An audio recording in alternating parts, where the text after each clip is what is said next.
The greatest power you possess is your ability to choose. Join Lowe's Moore as he reveals how you can begin to maximize that power by exploring yourself on the deepest levels and committing to making lasting and positive changes. Get ready to achieve breakthroughs that will lead to accelerated growth and transformation, because you are now tuned in to The Blueprint. Why they actions contradict the lamb. I'm fellowshipping when I'm with the fam. That's more relations. Welcome back to The Blueprint. Again, I'm excited. Man, if you're in New York, it's raining like cats and dogs up here, man. I mean, it's supposed to. It's been raining most of the week, off and on, but it's supposed to rain all week. I mean, we just finished celebrating.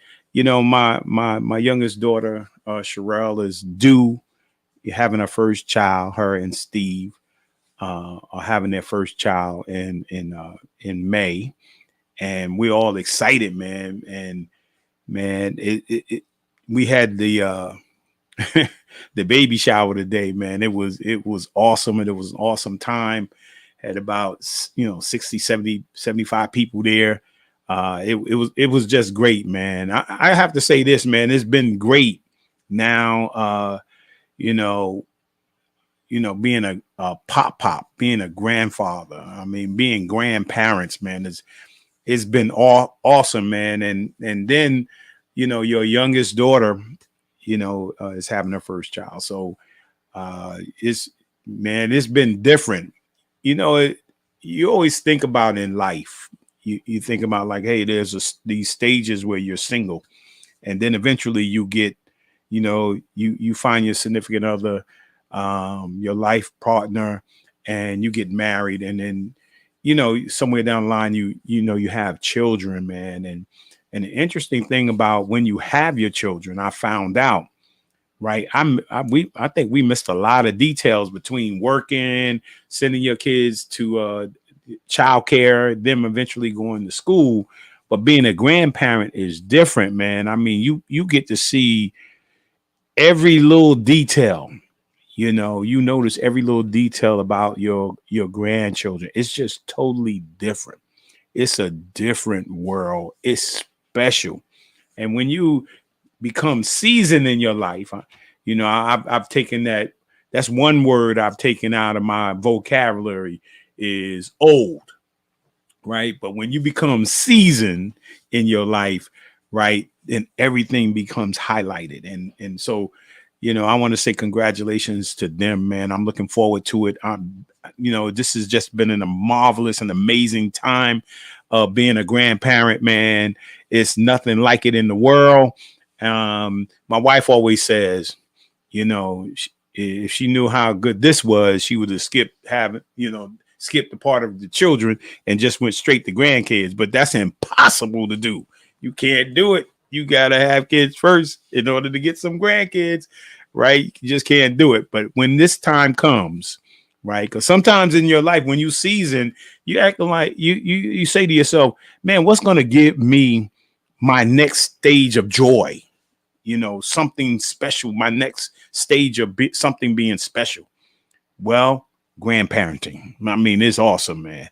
I mean, I can't tell you, Pastor Pogue, he was sitting at the table with me, and this is going to be his first grandchild, right? And he's going nuts. I mean, he's absolutely going nuts. This baby is going to be totally spoiled, right? And he's excited, right? Oh man, I don't know. I want to get my time in. Me and my wife want to get our time in, with our granddaughter as she comes. But he looking like he just about to take over. He's like, we may not get to see her for a little while, but I'm glad that he's excited. He's about to experience what we've been experiencing. Now this would be number 5 in terms of grandkids. So I just had to get that out, man. And so let me jump right in it. Man, let's jump right in it, man. Let me give you my book of the week. Yeah, let me jump right in it, man. I like to get you to think on the podcast, and this is the power of of Your Subconscious Mind, man, by Dr. Joseph Murray. I mean, this book is so amazing. I don't think we have any idea, right, of what our subconscious is. We just think about our conscious mind, but we never think about our subconscious, and we never think about the power of our subconscious, right? You know, our subconscious has no power other than what we give it, right? And things are getting fed into our subconscious mind that eventually, if we think about it long enough, it'll materialize, right? And then, so if you want to know more about your conscious and your subconscious mind, man, check this book out. It's a powerful, powerful book, right? If you want to better understand yourself, right? If you want to better understand how to go to your next level, how to grow, I mean, check this book out. It's an amazing book, and you are amazing, man. Your mind, you have no idea how powerful your mind is, right? And it's said that we don't even use 10% of our mind, right? Well, we can't get over 10% or whatever the percentage is because we don't understand what our subconscious mind, what its responsibility, what its role is in our mind. So if you don't mind, hey, this is a book for your library. Remember, we're building our libraries, right? Hey, we're building our libraries. Get your books, read, right? I can't say it enough, man, but get this book, The Power of Your Subconscious Mind. And then here's the words. I got words. I got words of the week, right?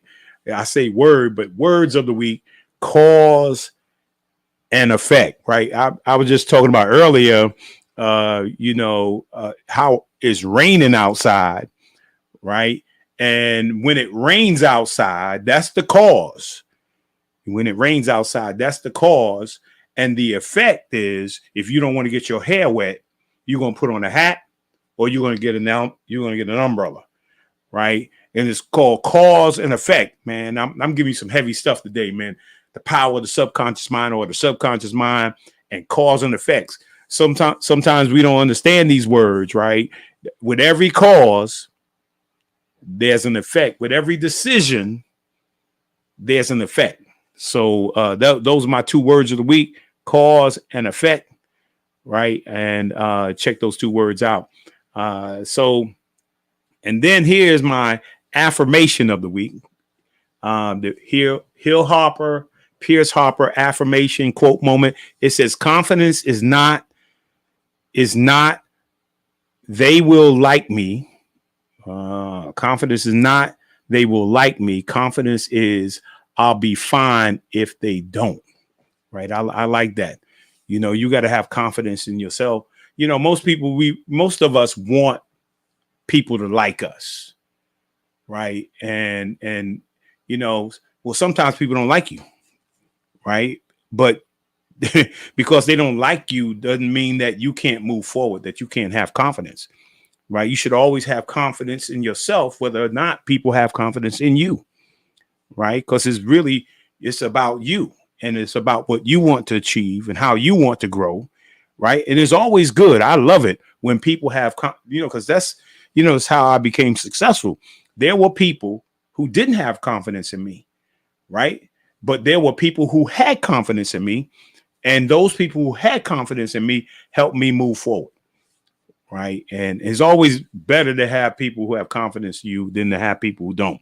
But if there are people who don't have confidence, you have confidence in yourself. You believe in yourself. So, and then here's my music. Man, is there any, and I know we haven't heard her in a while, but is there any NDRE fans out there?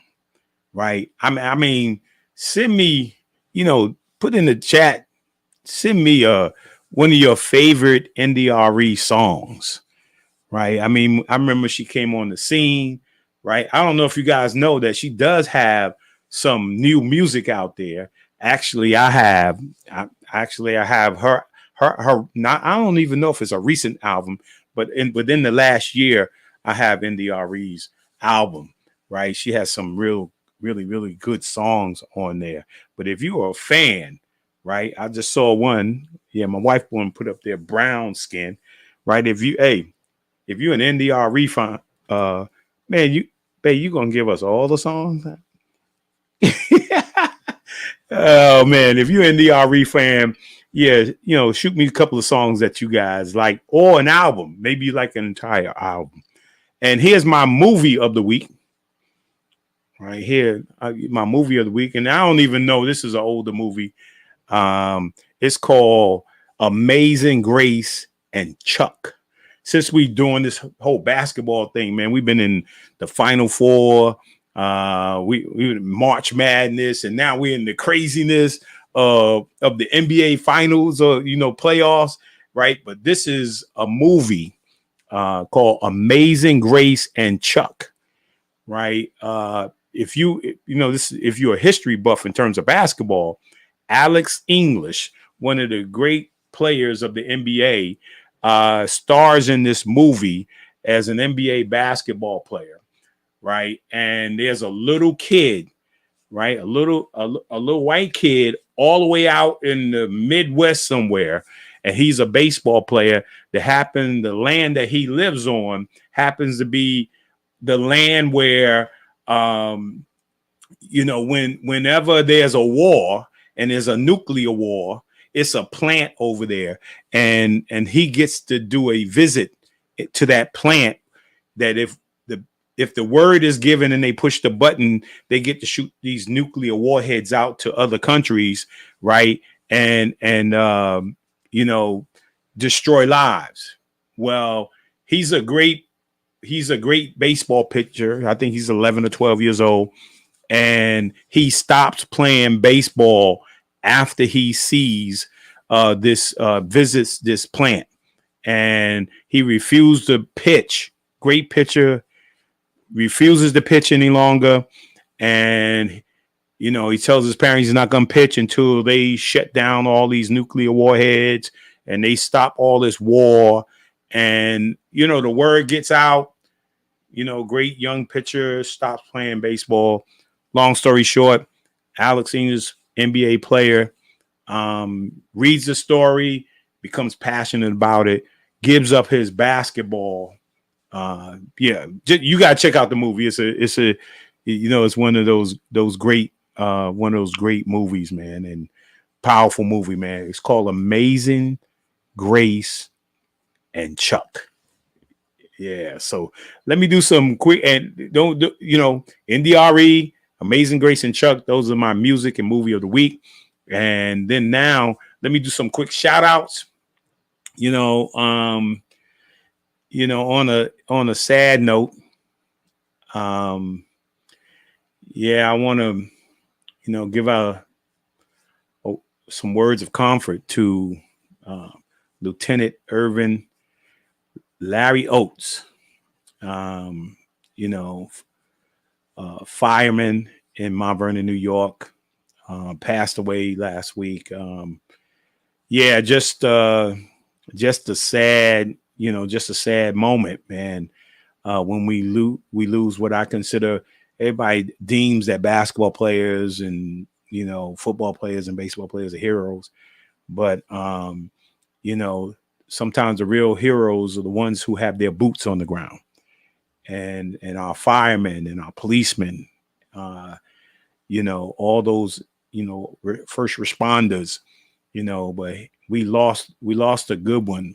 We lost a gentleman, and I want to give my condolences to his family. And Mount Vernon has been hurt over this, and had a powerful going away service on yesterday, and man, keep his family in your prayers. And then I want to give a shout out to my oldest sister, who's no longer with us, but it's her birthday was on the 22nd. Now you want to keep our family fresh in our memories. My sister Eveline, just a tremendous loss. But hey, we just know that God's got it in our hands and in his hands, and so we have comfort because of that. And then let's give birthday shout out to my sister Dee Dee. Yeah, my sister Dee Dee over there. Yeah, happy birthday. Right. And she's getting like all of us, man. That cake is getting filled up, man. You know, remember we was a little kid, you were 10 years old or 13 years old, 16 years old. Now you started getting up there, man. And man, you know, when you started getting older, right? When they only give you a couple of candles. You started reverting and they give you a couple of candles because there's so many candles on the cake, right? You liable to burn the cake up. But I want to say happy birthday to Dee Dee and many, many more. If she's listening, I know she's gonna like, oh, he said that. Oh my God. Oh man. And then the person of the week, man, I don't know if you know this guy, man, but Byron Allen, you probably seen him on late night on a comedy show that he hosts, right? He's amazing, man. I mean, if you look up Byron Allen, man, quietly, Byron has become an empire all by himself, man. He purchased the Weather Channel. He purchased, I mean, so many stations, man. I think this guy got like 20 different stations. He's just purchasing things, man. This guy is probably, if not already, a billionaire, right? And I mean, you get a chance to look him up, man. Look at his life. Look at how he moved. You know, he was a comedian. Look at how he moved and how he prepared himself to become an empire, a great businessman. So he's my person of the week, right? Now he's starting to do some partnerships with the historically Black colleges. And man, I look forward to see what else he's going to do. If you grow up, he's one of the guys you need to be looking at if you're trying to build wealth. And he's my person of the week. So let's jump back in next week, May the 7th, right? I got Martin McDonald from the Black Diamonds. He's the founder of the Black Diamonds. His program is awesome. I'm looking forward to him. He's working with so many young African-American men, so many young Black men, trying to mentor them. And I'm just looking forward to having a great conversation with him on next week. And so let's get finished with this week. And I want to show you this highlight. And then we're going to be into our interview with Kevin Jones. He's all the way in Japan. We coming all the way from Japan. Well, you know, it's 7:18 here. It's got to be like 8:18 in the morning there. So he's up early and we want to get rolling with him. So check this highlight out.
Yeah. Welcome to the Blueprint, Kevin. Thanks for having me. I appreciate it, man. Just looking back at that clip, man, just made me remember good times. Oh, yeah, man. All that energy, man. And you know what I was thinking about as I was watching it, right? How great it is to go from an elite high school basketball program with that same kind of energy, right? And then enter West Virginia. Right. With that kind of energy, man. Talk a little bit about that before we digress. It was great, man. Just from like the whole recruiting process from the beginning, and I just trusted Coach Huggins and the vision that he had for the program. We were a part of his first recruiting class. Me, Daryl Truck Bryan, and Devin Ebanks, which all from New York. So it just kind of worked out that way. And I knew that he could give. There you go. I knew he could get me to the next level if I worked hard enough, if I listened, and I was willing to do that, man. So it was a great situation for me. Yeah, so he came to New York. And here's the interesting thing. I think he was coaching with Kansas State.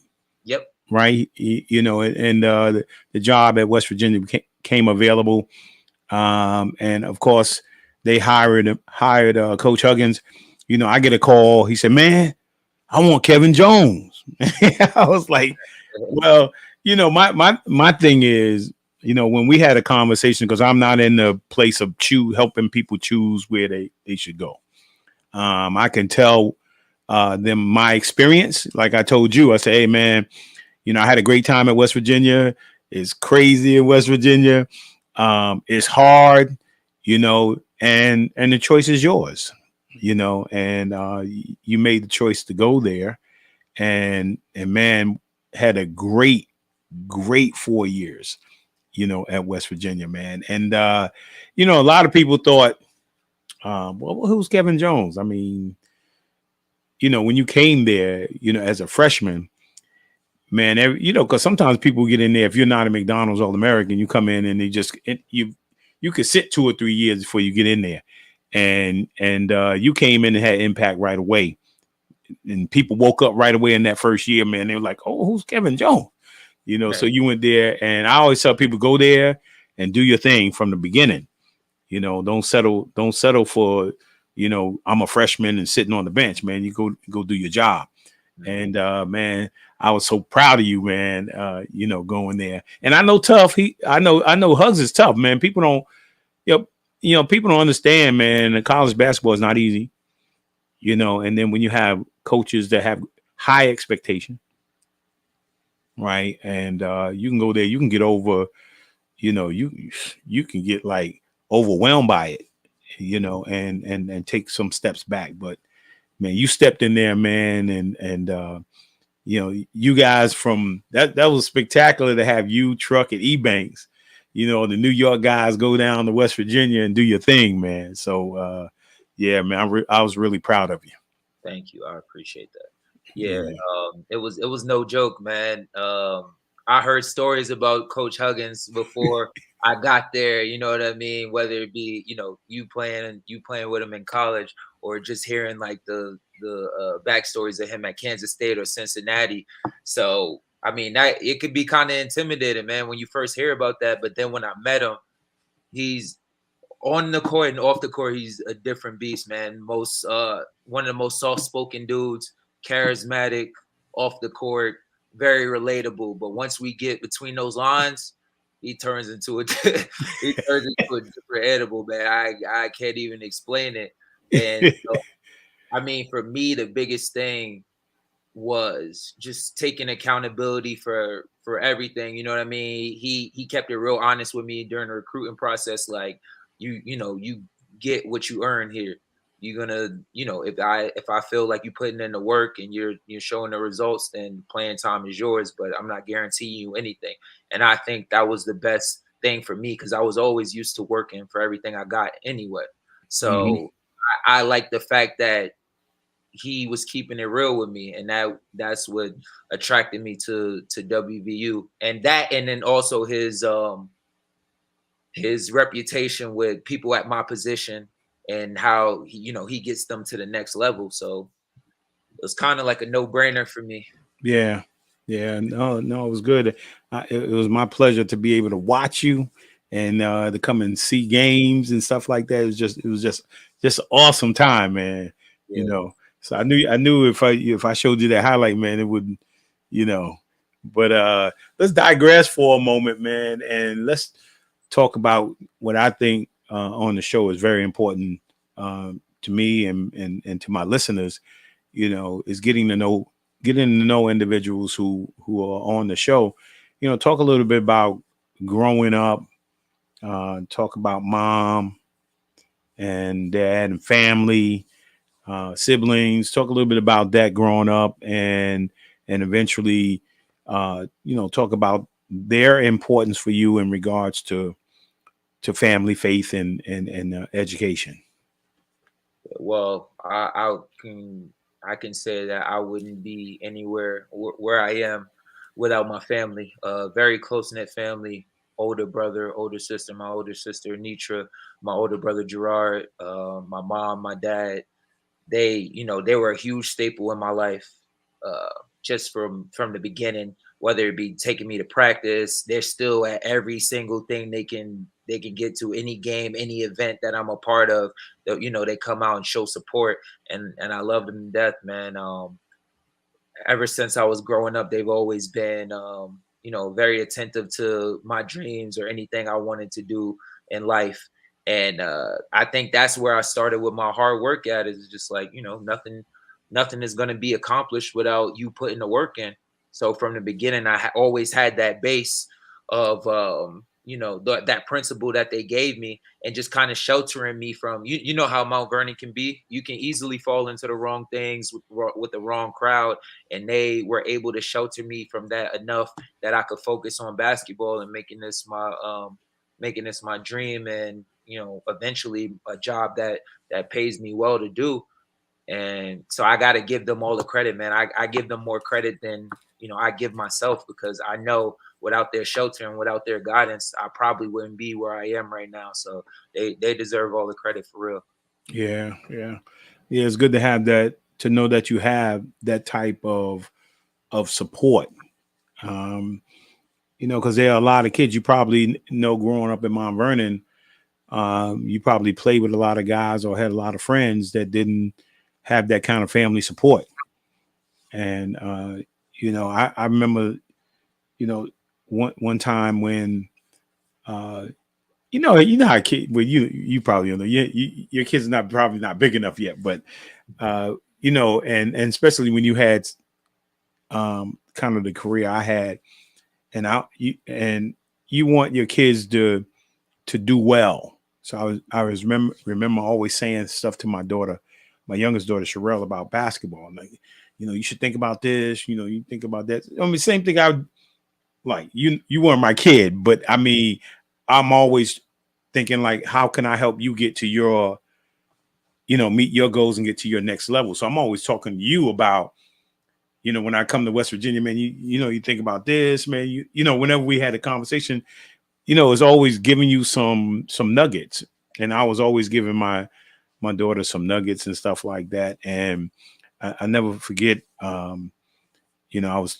she was walking into practice and I was saying something to her, and she was kind of giving me, a little attitude, So she walks away And I think she said to her teammates, like, hey, my dad is always telling me, stuff, man, and her teammate said, hey, I wish you would tell me. I wish my dad was available to tell me, look at what you have.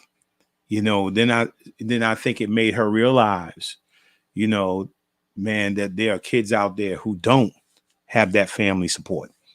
Right. And I've known my friends and teammates growing up who did not have, my mom had my back, even, by herself, but my mom was always there. So I understand what you're saying. And when it comes like the power of family. Right. I think sometimes, because I used to be the same way, especially my older brother was there. He was the guy that, he didn't let me get too content on anything. You know what I mean? If I came home and I had 20 or 30, he's like, oh, but you missed this shot. Oh, you could have had 40. Always challenging. I'm like, dang, can I do anything? Like, can I do anything right? But in hindsight, now it's like, okay, he was doing that for a reason. Like, okay, like I know you're doing good, but right now I can't tell you because there's a future, there's a vision ahead that you can't see, but I can see for you, and you're not there yet, so just keep pushing. And sometimes we take for granted because it's always there, you know what I mean? So we think everybody has that same support. We think everybody has that same upbringing that we do, and then you realize like a lot of people is not in that position, so it makes you appreciative of the people that are in your life.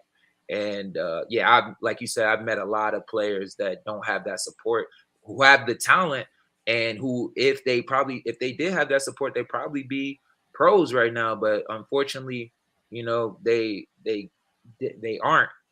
And yeah, it's a big thing, man, especially for a kid growing up to see that you are loved, and to see that people care about you, not just the basketball player, but you as a person, man. That's big time. Yeah. Yeah, it's so crazy that you mentioned this word vision twice, since we started the show, and how important, that sometimes we don't know what the vision is, but if somebody else has a vision for us, like we can't see it, they can see it. They see, oh man, my son, your mom, your dad, your brothers and sisters. I know what education can do, right? So I got to make sure he stay in line, right? Oh, look, he's skilled at this, basketball. Oh, I got to keep him in, I got to keep him in line. And that's when I wrote my book, it's called From, the Boys and Girls Club to the NBA, called Life on the Narrow Road, right? You can attest, man, that you have to stay on a narrow road. Talk a little bit about that, staying on that narrow road and how hard it is. It's definitely hard, man. Like I said, you got so many temptations, you got so many things that you could fall for that might derail you. Again, it goes back to having people in your life that keep you, that keep that tunnel vision on you. And for me, I feel like personally, I could have had so many times where I could have fell off that narrow path that you're talking about. But I was always a person, like I was always self-motivated. It didn't really take many people to try to motivate me. I was always that. I always wanted to be the best I could at it. So I know if I didn't follow this path, chances are I probably won't get to where I want to be. So I think half of that comes from my family, and then half of that comes from me just being self-motivated, just knowing that I have a bigger goal. Like, so the temptations of right now, or the good feelings of right now, never outweighed of what I had in my head for myself.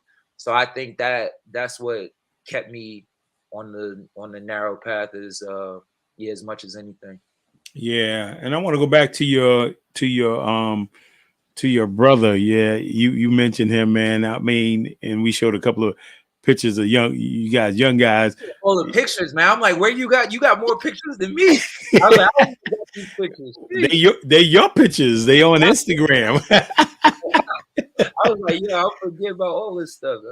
Yeah, and I remember your brother coming with you to the Boys and Girls Club, You know, he was always with you and always kind of giving you information and stuff like that, man. And even when throughout high school, and then even at college, I mean, you know, he was there, you know, mentoring and stuff like that, man. He went the extra mile, you know. You talk about brotherly love. Yeah, that's real brotherly love right there. My brother's the realest, man. He actually moved out to Morgantown with me whenever I just to kind of keep a eye over me. He trusted me. He knew I was responsible, but then also it's college, so anything can happen. So he the first, I want to say the first week I got there, we went and got film of Deshaun Butler and Joe Alexander, WVU Hall of Fame, NBA guys. They were ahead of me, and it was like, listen, this is the people in your position. This is the people that have the name right now. So you want to study from the best. Now, obviously, I don't have the same game as these guys, but I'm just learning work ethic. I'm learning, you know, what to do, what Coach Huggins expects, how the offense is ran. This is like my first week in the gym. Like, we on the weekends, no partying, like we in the gym all the time. So, man, like that experience, of course I had time to have fun and do all that stuff, but it's just like from the beginning, it was like, we have a goal. You know what I mean? College is fun. You're going to get to enjoy your time when you enjoy your time, but this is, don't forget why you came here. So he's a big, major part of my life. Yeah. And, you know, that's a sign of a student, you know, and the crazy thing is that you guys are doing this before you got to college. Mm-hmm. Right. And I try to tell young men, is Mike Hammond saying like, hey man, you know, Kev was a sponge, a quick, you know, yeah, he picked up stuff quickly, you know, but you know, your brother was like this with you before you got to West Virginia. I mean, you guys, you know, like coach, you know, he's like your coach, and also you're the student, but you become a student of the game, right? And not many people, you know, do that, you know, study the game, right? And then going to college is something that, you know, transcend to college, and that's why as a freshman you pick that stuff up, because you're being a student. You're going beyond just whatever the coaches was giving you, you know, and so, and that's why I thought, honestly, you know, and I don't know about scouts, you know, I've never been I've been a college scout, but in terms of a pro scout, when they look deep into players, you know, I always thought that you could play in the NBA without a doubt. Right now, what position? I don't, you know, between 3 and 4, I always believed that you could play and that you would never hurt an NBA team, right? Whether you were starting or coming off the bench, I always felt like you would be a great contributor, you know, to a team. Now, some people don't see that, you know, they don't see what you bring to the table, right? And that's unfortunate. Right. And sometimes you just need one person to say, you know, hey, we got to keep this guy because he, you know, I thought today, and you're much better shooter or player, but you and he was too, Looney. Mm-hmm. Right. Because Looney's 2,000 points in high school. They just retired his jersey. So we know he could do more. Mm-hmm. Right. Some guys get to the NBA and they play a role. Right. But I felt like you would never hurt a team. Starred you, team would be productive. They would win. Bring you off the bench. You always found the ball. The ball you can find that ball. So that's what I admired. And I could never get a team or a scout to see that. Right. Because you should have played it. You should have had a long career in the league. Yeah. I think so too. And, you know, I used to be like a little bit, you know, I wouldn't say bitter, but like upset about that because, like you said, team not seeing your value. And I get it now that I'm older, but in the moment I'm just like, you know, what else can I do? You know, you see the stats, you see the winning, which I thought that's what every team wants to do, is have a winner on your team. But I don't have the flashiest game. I don't have I guess I would say the most marketable game, but I win. Wherever I go, there's no sign of me ever not winning or never contributing to a team winning. So I know the power. I know my value. So at the same time, I used to get frustrated because nobody else sees it. But it's like, okay, I got to step back and I see my value. I know what I'm worth. So I know what I can bring to a team. So whether that be, I had this dream of being in the NBA, and luckily, and you know, by the blessings of God, I was able to play a season in the NBA with the Cavs. I was thankful for that opportunity, and I wish it could have been more, but I had the mindset of, you know, if they don't accept me here, then find somewhere else where they will accept me. And I played in all different type of countries, Russia, now Japan, Serbia, all types of places, and there's never been a sign of me not producing there. So I'm kind of thankful that, you know, where my basketball journey has brought me. So I as much as it frustrates me about that, it's kind of a blessing too, because I've got to experience other brands of basketball as well. So and make the money doing it. So yeah. Well, the money's a good part of it too. right. Oh man. Now it's a family member. One of your family members, man, that and Mike Hammond, he's like, man, I mean, Kevin's a winner. He's probably going to agree with me. One of too. He's a great dude, man. Yeah, and I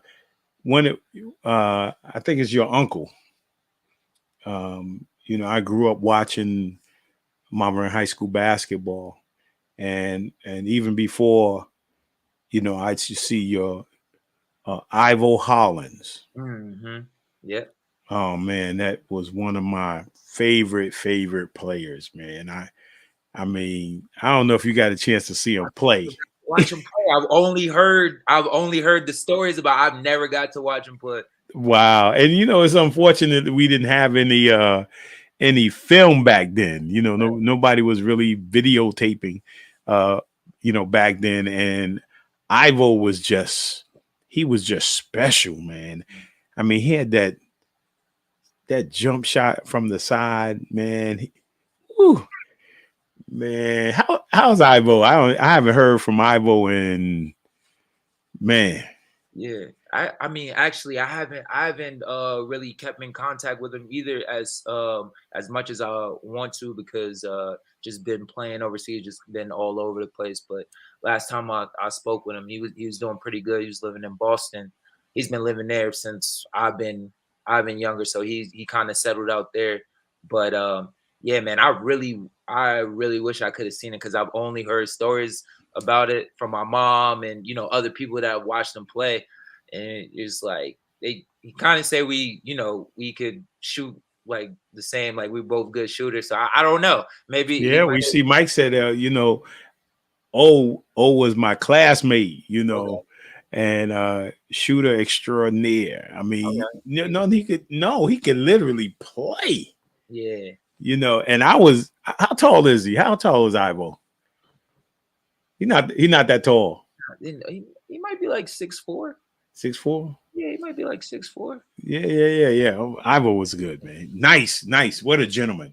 Yeah. You could tell he's in your family, because you just got just nice guys. You know, right. Ivo was just the best. I mean, just a gentleman.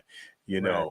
Yeah. I mean, if you ever come up with a number, man, I would love to reach out to him, man. It's been a long time, man. He used to come back when I was at the Boys Girls Club, and he used to stop by, man, and visit. You know, just great, man. Yeah, so, I'll talk my mom, my sister, see. Yeah, your mom, man. I got some pictures of you and your mom. Yeah. Check these pictures out. You and your mom, man. I had to, you know, I just know you love your mom, man. It's just man. He's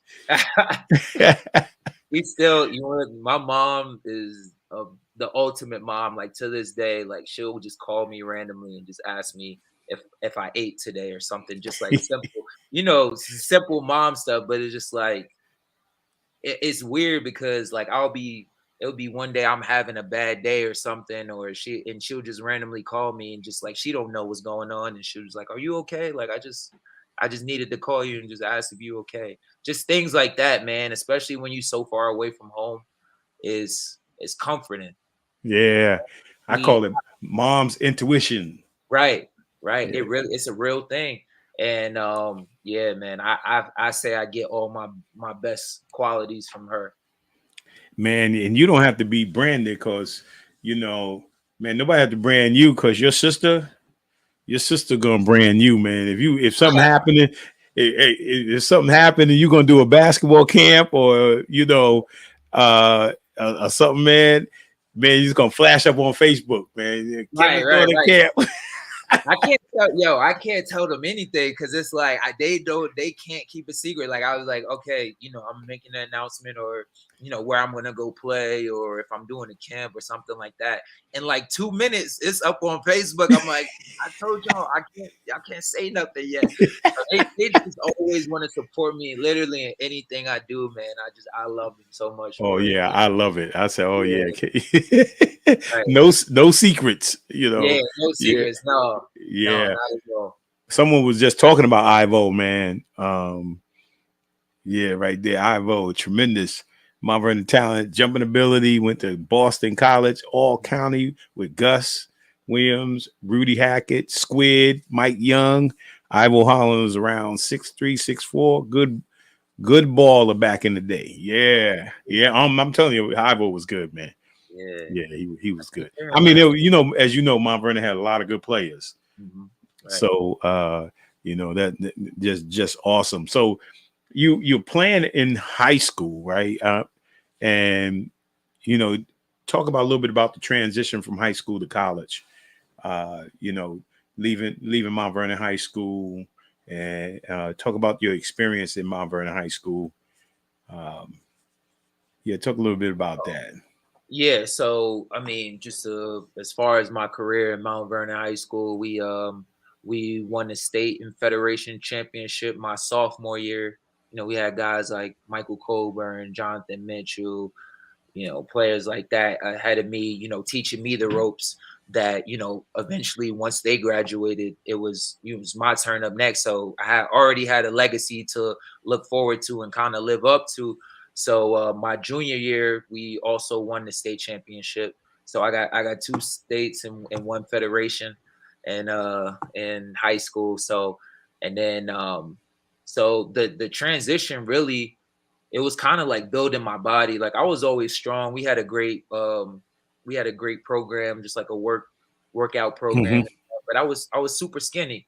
So, you know, I was strong, but I was skinny. So once I got to WVU and just playing in the Big East, where Big East is physical, everybody every night, no matter what team you play on is big and physical. So I had to gain I gained probably like 20, 30 pounds my senior year, just getting in a weight room, even though I was already in there, but just kind of growing into my body. And just that level of physicality was different and something I had to get used to, but I got adjusted quick. I would say the start of my freshman year was kind of like a struggle. I was a little inconsistent here and there, just getting used to the college game. But then once like towards the end of my freshman year, I got really acclimated and started. I was pretty much like the 6th man coming off the bench. Yeah, so, wiry, slinky, yeah, wiry. And when you skinny but you strong, so wiry. Yeah. You long strong. Yeah, right. So my sophomore year, we ended up. That was the most successful year at WVU. We won the Big East championship, and we went to the Final Four. And the crazy thing about that is the Big East championship. You know, that's played in Madison Square Garden. I was there. So I got to win that in front of all my friends and family, and they singing "Country Roads" on Madison Square Garden. That's crazy. That's unheard of. Yeah. It was a special moment, man. And junior year didn't quite have the year I wanted to. I had tested the draft actually. tried to get some feedback on where they had me projected at. And I think at that time I was kind of listening to some outside people like, oh, well, you need to expand your game and you need to do this and that. Maybe go off the dribble, maybe do this and that. And I feel like I was listening to so many people that I had gotten away from what got me there in the first place, which is a lesson that I always tell the kids. It's always great to expand your game and improve yourself, but don't forget what got you there in the first place. You know what I mean? While you're expanding your game. So I felt like I was a victim to that, especially the first half of my junior year, and then like the last half, I felt like I got back to being me, and I started playing better. Got to the NCAA tournament, and then my senior year is where I just I went crazy. I averaged 20 and 10. I was I think only the third person in Big East history to lead in both points and rebounds, lead a whole season. And unfortunately, I didn't get Big East Player of the Year. Yeah, well, that was political. Yeah, it was. Everybody's saying it was because of the move to the Big 12. I don't know, but I think so. I think they were just mad at WVU, moving right after you guys had such a great year, But you should have been in, Big East Player of the Year without it. Yeah. And people still say that to this day, 10 years later. Like, yo, you got robbed. This, I'm like, thanks for bringing it back up.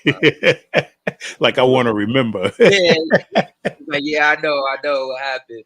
But that was like one of the moments where it's just like it taught me kind of, nothing is promised, man. Even though I felt like I should have got that, and then I put in the work. I did the, what I mean? I put in the hours in the gym. Like nothing is promised. So even with that failure, I wouldn't call it a failure. It wasn't a failure, but in my mind, it was a failure to me. So it was just like how to overcome that adversity. That was a different type of adversity that I had to overcome, because I'm like, now I'm like second guessing myself. I'm like, wow, did I really have that good of a year? If they don't see that, but then it goes back to me believing in myself and knowing my own worth. Like, all right, maybe, whatever, but I know what I did. And then, that's history. You can't take that away. So. Yeah, no, you're absolutely right. You had a great senior year, man. Just tremendous. And, recently you was inducted into the WVU was the Sports Hall of Fame. Yeah. And probably you and I,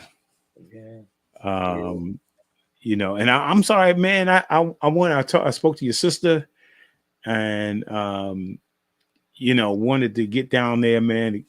COVID was a little crazy then. Things were going crazy at the time, man. And I wanted to get down there to the Hall of Fame, man. We both are in there.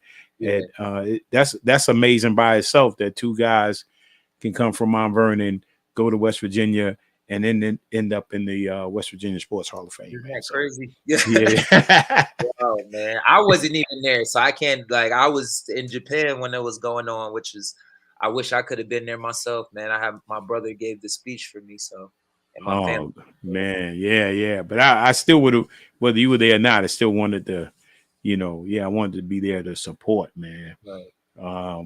But yeah, man, that's a big accomplishment, man, to make the Hall of Fame and being the top 25 greatest players in the history of West Virginia basketball, man, is a big deal, So before we you move on from the West Virginia thing, man, talk about like playing in West Virginia in the Coliseum. Oh, it's great, man. Like that, I feel like we had the best home court advantage in, if not just the Big East, but just in college basketball, man. You go in there, it's like a pit, man. Like it gets scary in there. Like I know how it is for me playing in there as a as being on WVU, so I can only imagine like as the opponent just seeing that musket go off. Yeah. There was not one time that I didn't jump, like even when I knew it was coming. Like one time I did jump when that musket went off. Yeah, one of the things that happened to me when I was on a recruiting trip, man, they said, "Well, why would you go down to West Virginia?" I was like, "Look, I was reading up on some of these different colleges, and it was a little crime in Mount Vernon, so I was like in New York and stuff like that." I said, "Man, they the number one safest place to be." Yes. Yeah,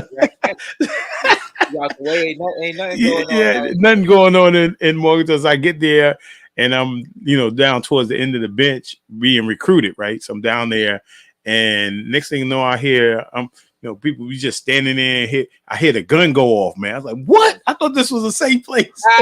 Right. I'm ducking, I'm in there ducking.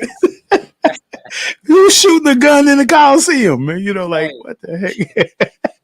That's hilarious. Yeah. Oh, man. You never get used to it. You never. That gun just shocks you every single time. Right. So I can only imagine other teams coming there for the first time. Like, what the hell is going on? Right. Looking around, ducking the coat. Yeah. There was a guy, he was a knucklehead, man. Great basketball player, but he did some crazy stuff. His name was B.B. Flannery, right? Out of Pittsburgh. I mean, like we got ghettos, he got the ghetto in Pittsburgh, coming up hard, tough, and BB's little guard about my height. And he just caused so much disruption. When we played against him up at the they played it. Where did Duquesne play at? I forgot where they played at. Duquesne. I don't know the name of where. I think it was the Palestra.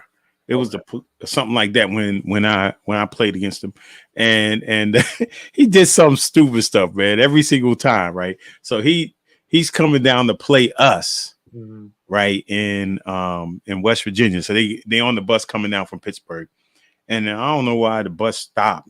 But the bus stopped, and they looked at the newspaper, the Mountaineer newspaper, and they had a picture of BB's face on a dummy, and they had him hanging from a tree, right? Oh, yeah. In the picture of the newspaper, right? Because like they was pissed off at BB, right? Yeah. And BB refused to get. He saw it when he got off the bus. I don't know. He must have called somebody collect, right? And his family must have came down, picked him up, and took him back to Pittsburgh. They said them fans in Morgantown are crazy. Oh no, they don't play no games. I remember. So we was playing Pitt my sophomore year, and there was like a little mix up, a little pushing, shoving, whatever. Like they started throwing. They started throwing like coins at the head coach, Jamie Dixon, who was the head coach at the time. Yeah. Threw a coin, hit him in the face. Coach Huggins had to get on the announcing system and tell everybody to chill out. Like, because, Pitt is the rival. That's always our rival. But yeah, they were throwing coins and stuff. They were saying all types of, I'm like, yo, y'all are crazy. I'm glad I'm on y'all side. I'm glad I'm not playing against y'all. This is crazy. Yeah. But I love it, man. It's nothing like I said, I think we had the best home court advantage in the country. Oh, without a doubt, man. Yeah, and that energy, when you come on the court, that energy, man, kind of fuels you. It makes you want to do something special, because the fans really appreciate you playing. It was a great time, man. It was great watching you play. Yeah, it was great. And then, talk about the transition, man, because it's weird.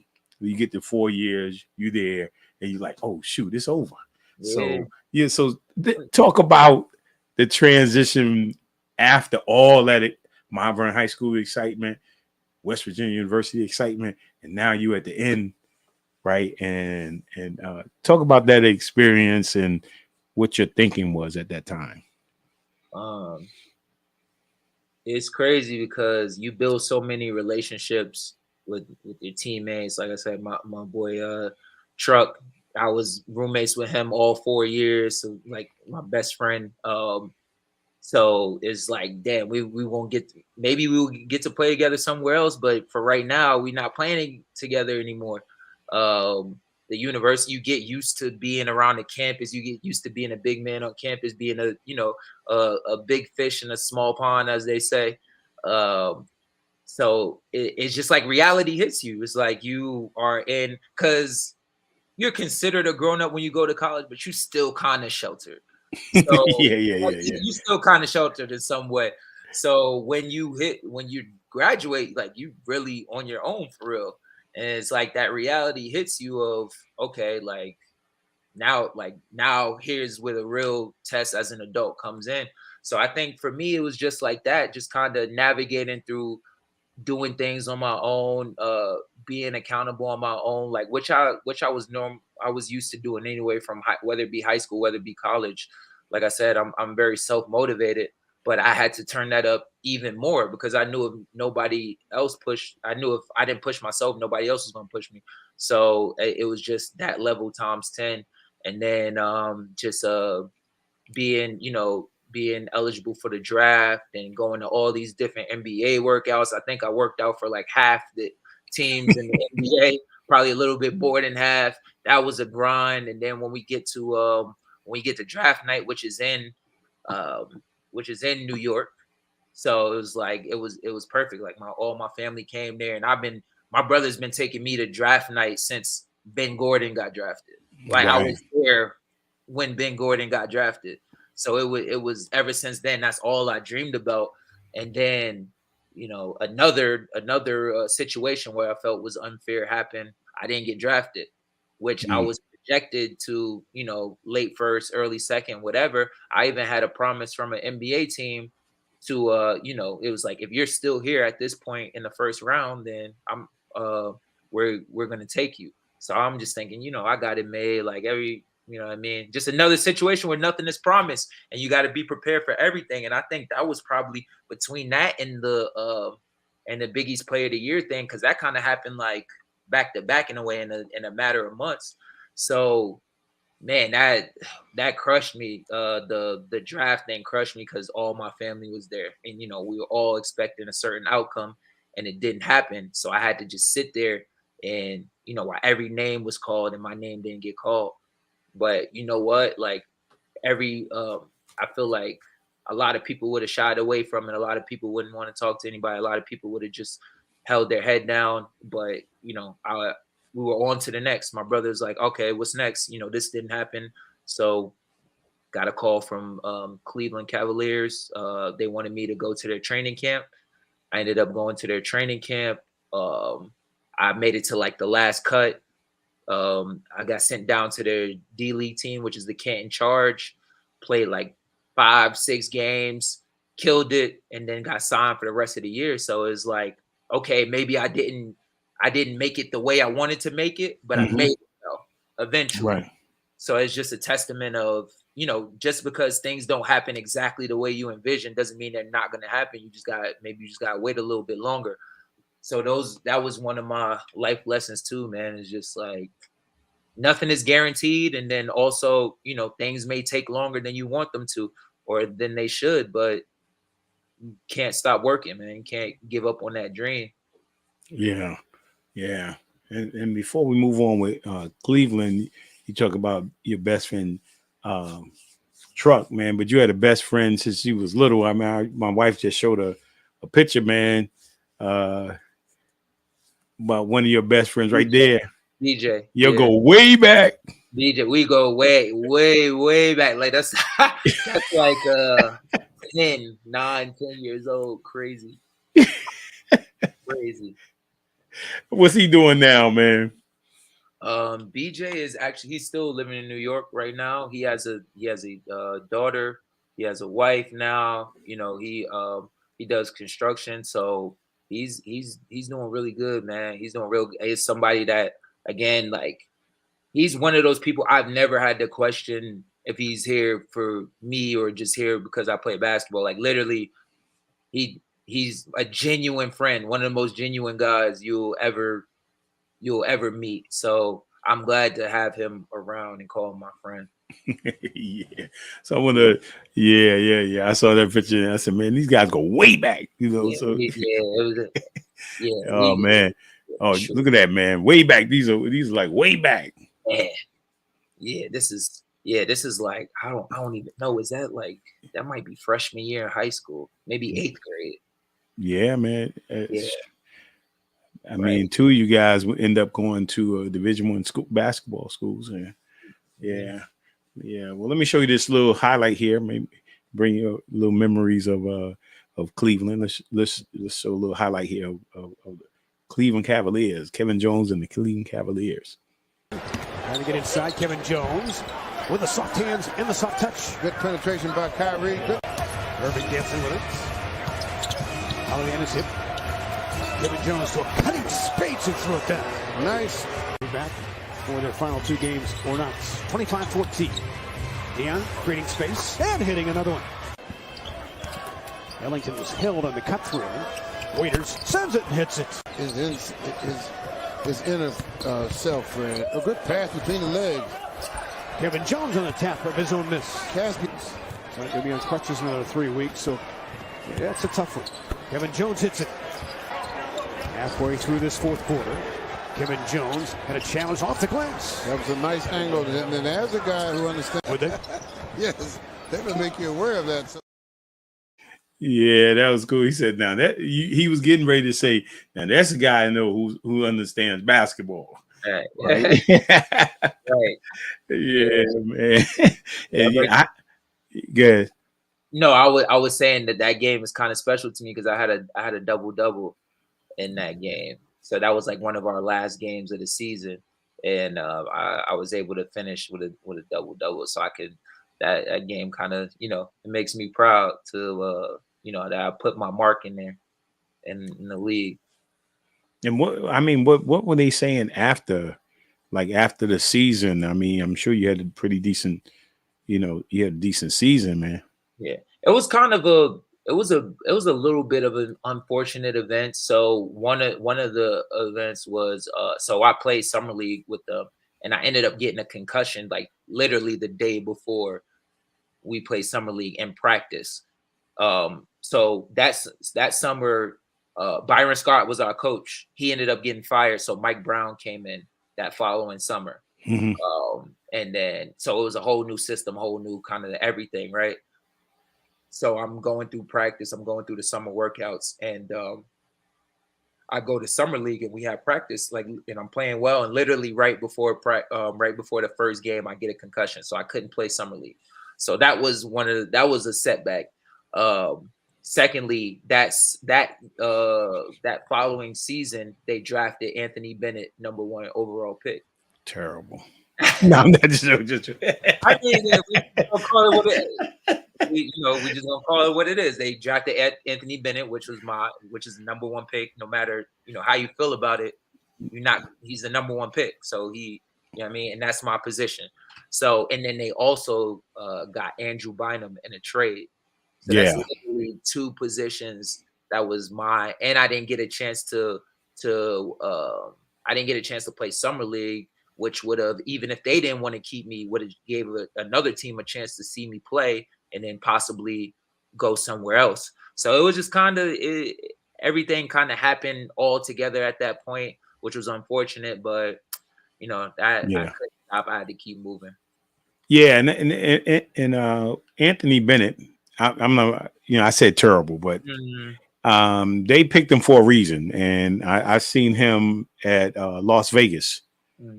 Yeah, he was balling out in Las Vegas. I see some of the reasons why, why they selected him the first pick. I mean, I'm Cleveland wasn't they got a bunch of first round draft picks that they made selections on, and let me say, he wasn't a bad basketball player, right? His game just didn't transcend to the NBA. Right. And then there was a lot of expectation. When you drafted #1, and you come into the league, man, people were just expected more. And what he needed time to develop to become that, what you think that #1 pick should be. Yeah. Right. And they expected him to be it now. Right. He needed about 3 years. Right. Right. And he was definitely talented. Don't get me wrong. Like he, I seen him play at UNLV too. Like he was talented. I don't think he was number one pick talented, but if he was any other pick, if he was, let's just say late first round or like early second round, I think that he was probably still be in the league. But like you said, because of that expectations and people now, the number one pick is expected to carry, not only be good, but you got to carry a franchise. And that's a lot of people that they're not ready for that. You got probably 1% of people like that actually can do that or exceed expectations when they get drafted at that point. So yeah, I blame it on that, and just kind of he didn't even work out for them though. That's the crazy part, is he didn't work out. He was hurt. He had a shoulder injury and didn't even work out for them. So that's what I was most confused about. I was like, how could you possibly pick somebody number one that never worked out for you? Well, I call that the Cleveland Cavaliers. Yeah, I mean, hey, they do it better now, but at that time, they're light years before, I was in Cleveland. Yeah. I was in Cleveland, and I mean, I led them my second year. I led them in scoring, in preseason, scoring, steals, assists, free throw percentage, field goal percentage, everything. And the newspaper asked, can they cut a guy that's been leading them all the way through the preseason?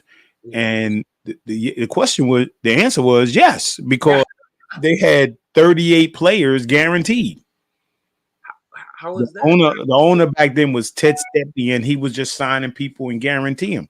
So I was the only cat. They finally got a conscience, right? They got a conscience like, look, we can't guarantee another player. So they cut me. They cut me the day before the season started, So, I mean, but the thing is, they had people, man, who hadn't played in years, still guaranteed. I mean, it was crazy. So Cleveland, they got their life together. Let's put it that way. Yeah, they definitely did. They were making some questionable decisions at that time, but they got it together for sure. Yeah. So I got a question for you, man, and it was in one of the clips, at West Virginia clip, man. Did you ever think in your wildest dream, right, that Joe Mazzulla, your teammate, will be the head coach of the Boston Celtics? What? Come on, man. Yeah. I mean, I didn't think that. I knew he would always, the crazy thing, just like being around Joe and being his teammate, I always knew that he would be a head coach. Now at this level, no. I mean, nobody could have imagined that. But at the same time, he always had that basketball mind of being a coach. And, I think part of that is being a point guard and, having to direct people, having to know the offense, their, manage personalities, all that stuff. So I feel like he was always great at that. So I don't think that's much different from a coach. It's just a different level of it. And I knew, because he puts the work in anything he did. Anytime, he was at WVU, he was always a hard worker, always studying, always a smart player, high basketball IQ. So does it surprise me that he's a really good coach? No, but it does surprise me that, he's doing it for the Celtics, the most storied franchise besides the Lakers in NBA history. So yeah, that's and he's doing a great job at it. Like, without a doubt. Finalist for Coach of the Year in his first year. Yeah. No. And I met Joe a couple of times, at the reunions. Okay. Yeah. Nice, really nice guy, and you could see on the court that he understood. And any time that you play for Huggins, you could attest to this. You play for Huggins and you're on the court consistently, and he's allowing you to control situations like that. That that a guy has got the confidence of the coach, and the other part of that is, you mentioned Coach Huggins, man, and talk about the relationship you guys had. Yeah, Coach Huggins, man, he taught me a lot, man. The great thing I love about Coach Huggins, he never took anything personal. Like, if you were messing up in practice, he would curse you out, call you all types of names, this and that, whatever. As soon as practice is over, he's like, hey, KJ, come over here, sit down. Let me talk to you. This is why. This is why. This is why. And you gotta respect that, man. You gotta respect the honesty, the fact that he doesn't take whatever happened on the court off the court with him. Super, like I said, soft spoken and very reserved off the court. And he expects a lot, man. He expects it every day. Every day. Every second. Every second you're on the court, and he sees it. You can't BS him. You know what I mean? You cannot. Yeah. You can't. He sees everything.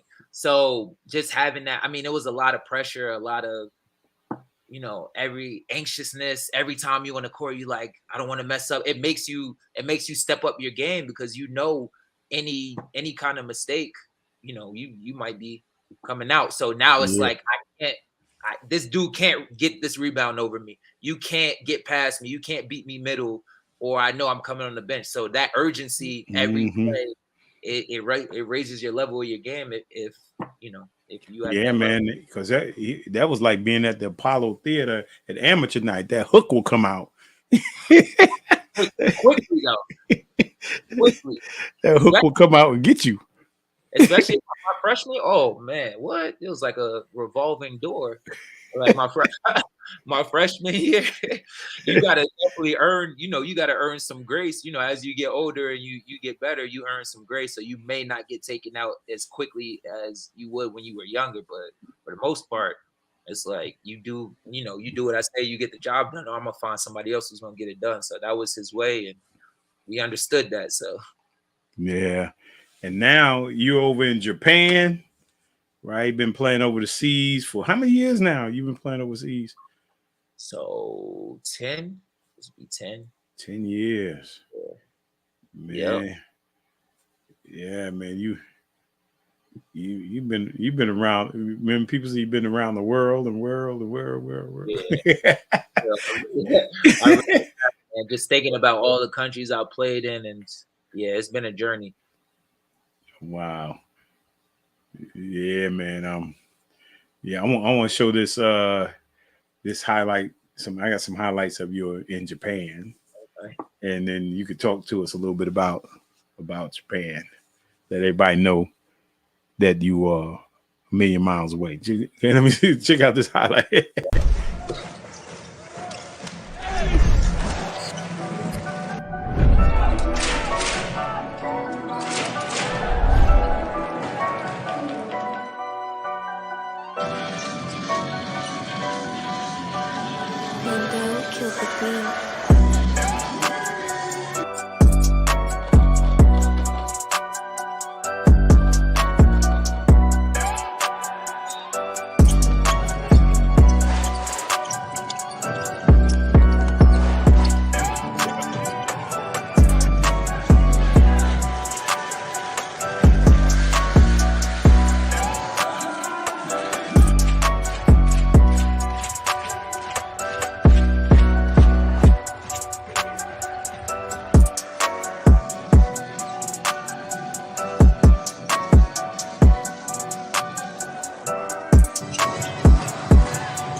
Wow. So what time is it there now, man? It's 9 in the morning right now. 9 in the morning in Japan, man. Wow. Yeah, man. And I know we had talked about this a little bit earlier, but talk a little bit about you know, being in Japan, and you've been there 5 years now, right? In the culture and difference between here and there.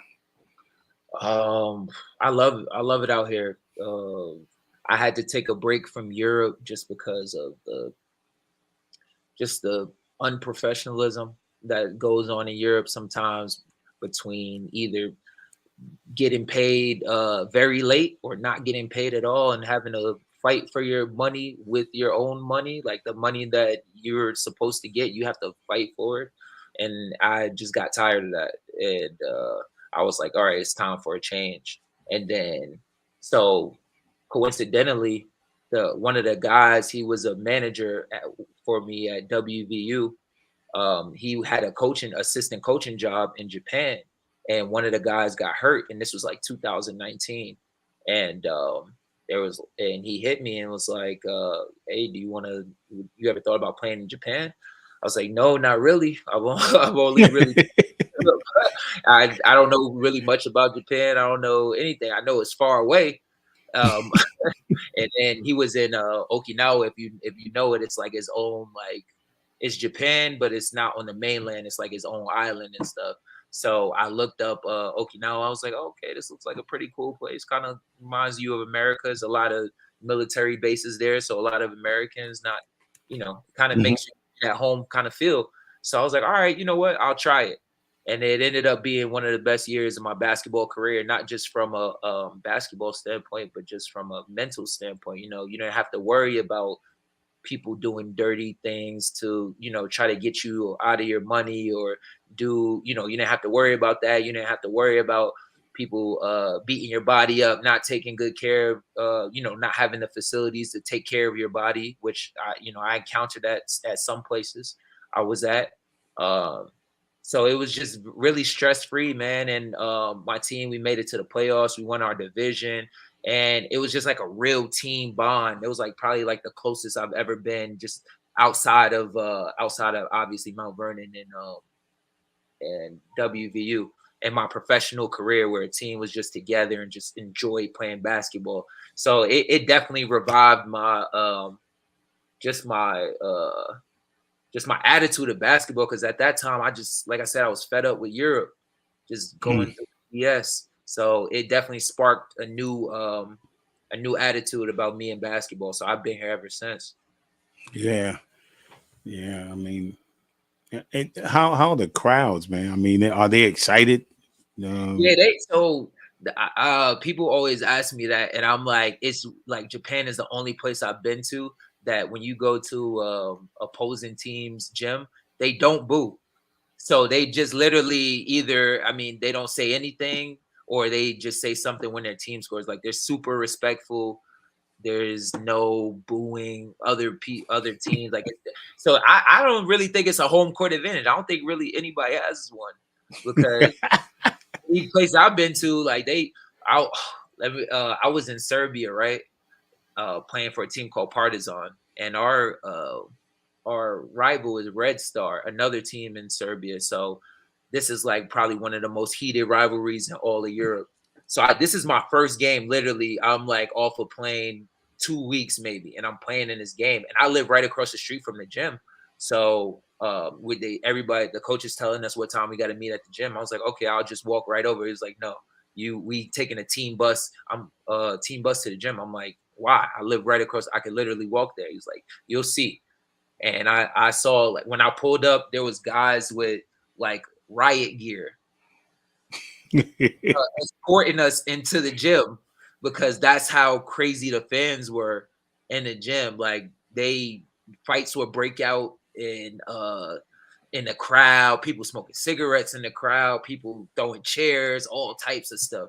I'm on the court, somebody shooting a free throw, and somebody just throws a firecracker on the court. Boom, loud explosion.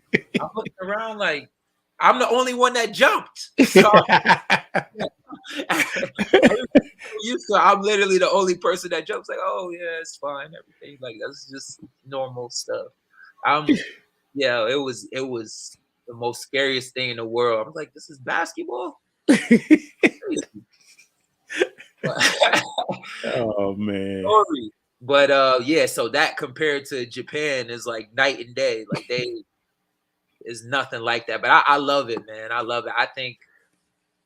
I mean, obviously you miss the collegiate feel where everybody's making noise and they got signs and stuff like that. But I love playing out here.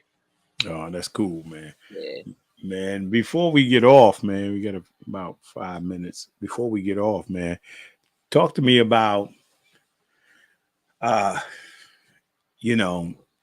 eventually you're going to play until I always say you got to exhaust yourself. With this game, you've been playing for a long time, so you got to make sure it's out. Right. So after you exhaust, basketball, what's next? What do you see yourself doing after this? I thought about that a lot, and I'm really passionate about sports commentating. Like I love talking about the game.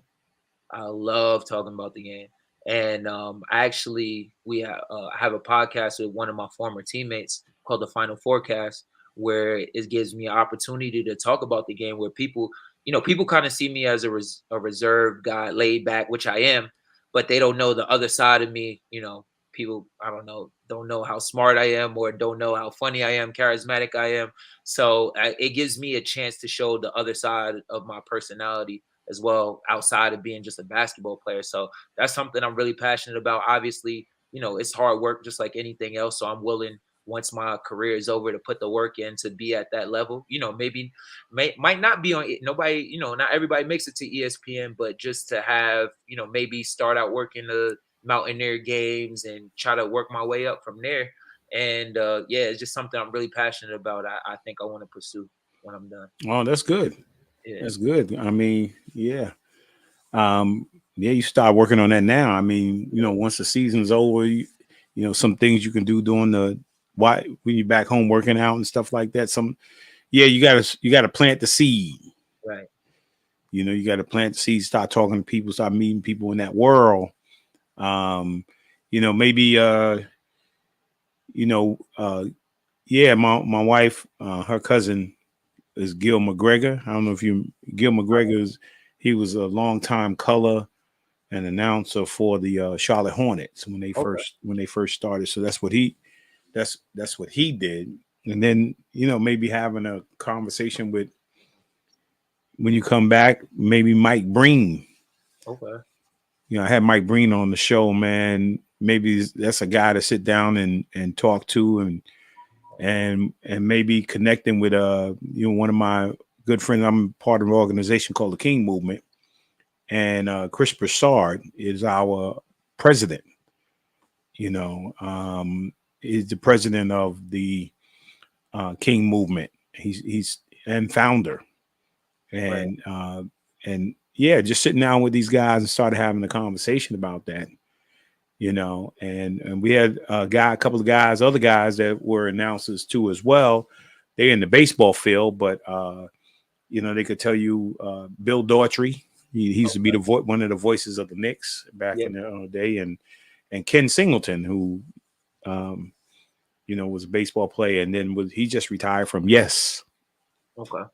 Yeah, so it's a lot of people out there, if that's what you're interested in. Yeah, I would start sowing the seed now, and figuring out how to make that happen. For sure. Yeah. That's definitely the plan. And I got a lot of people at WVU. Tony Caridi is a guy, he's does color commentating for Mountaineer Sports. So that's a guy that I feel like I could reach out to, that's close to me as well. That even if it's for anything, just advice or something like that. So I'm definitely planting those seeds for sure. Yeah, man. Thanks for waking up early it ain't early, but it ain't. I mean, for me, it's early though. Like, cause this is my off day, so I had to, when the legend calls, I gotta. Nah, I do appreciate it, man. I was excited, man, coming, especially talking to you from Japan, man. And it's been a long time, man. And I do appreciate you, man. And keep up the good work. I'm about to close out here, and just hold on for a moment. I'm gonna close out, and again, thanks a lot, man. Appreciate it. Yeah, no problem. Yeah. And I appreciate all you guys too that get on every week with me and support the Blueprint. If you don't mind, if you're on YouTube, you can subscribe or like.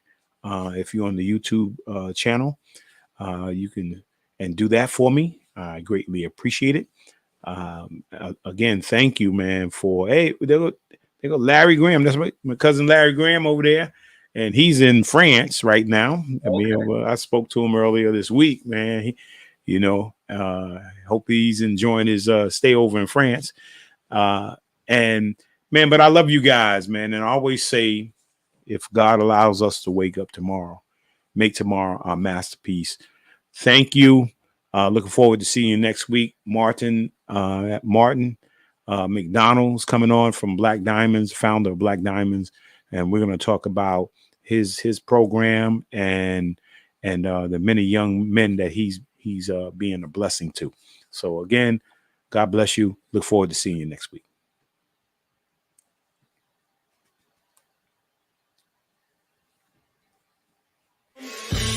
We really hope you enjoyed this episode of Lowe's More, the Blueprint Podcast. Stay connected and follow us at our website, www.lowesmore.com.